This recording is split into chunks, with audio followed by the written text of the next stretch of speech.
discussion, the Supplemental Oxygen Access Reform Act, the SOAR Act. I've had family members rely on supplemental oxygen, and representing a state like Colorado where we have high altitude, we know that many of our constituents also rely on supplemental oxygen. House Republicans have been laser focused on affordability this Congress, but affordability goes hand in hand with accessibility, which is the centerpiece of the SOAR Act. So, Mr. Ryan, wanted to thank you and your organization for supporting this legislation.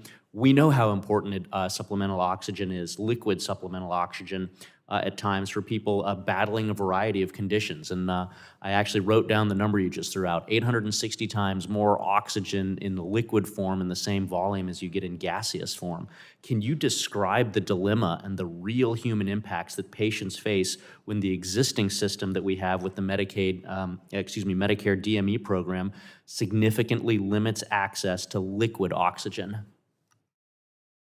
Yeah, the reality is, looking at Medicare claims data, the decrease in both liquid portable oxygen and stationary portable oxygen has been significant. It's down 80%. So there's a subset of patients that require high-flow liquid oxygen, and essentially because of a poor reimbursement program, a failed competitive bid program, those patients no longer get that service. When I provided oxygen, I'm a respiratory therapist. The SOAR Act provides a payment structure to get paid for respiratory therapy. I think that's important. We competed on service and service alone, and our standard of care was excellent. But compressing prices, compressing them down, again, has taken the service model and changed it severely. It's taken the opportunity to have a respiratory therapist that could go into the home and do the proper services it would need. It's taken it away. The SOAR Act could bring that back. It's concerned about a patient. It's got a patient's Bill of Rights in there. It's also leveraging technology. It's using something called e-prescribing, where we could not go to the subjective medical record, and we could simply have a template that is agreed upon by the pulmonary community, and it will be the basic components of what is the medical necessity for oxygen.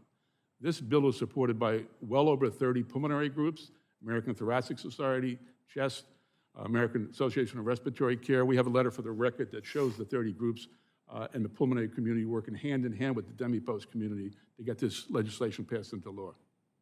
And I think, thank you for that. I think one of the key phrases you used there was just the quality of care.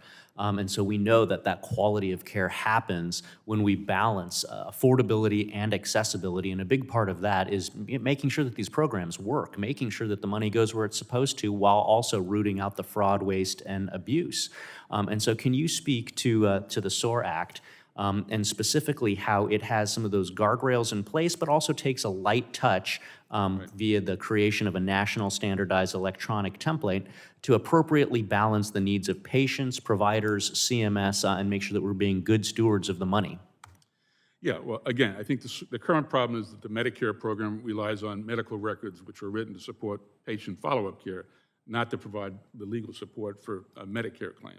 The SOAR Act would make it easier for CMS to prevent fraudulent and abusive claims by requiring Medicare contractors to adopt electronic data elements, i.e. a template.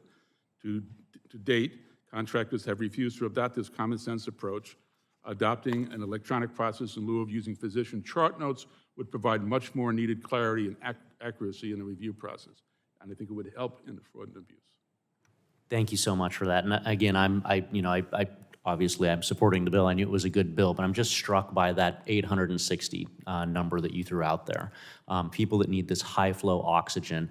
Sometimes there's really only one answer to that, and that's that liquid oxygen. And so I just want to thank the chairman and the ranking member for letting me wave onto this and be able to talk to this issue that's so critically important to me, to many of my constituents. And I look forward to working with everybody on both sides of the aisle and the coalition that you mentioned to continue to advance this bill. And yield back. Thank you.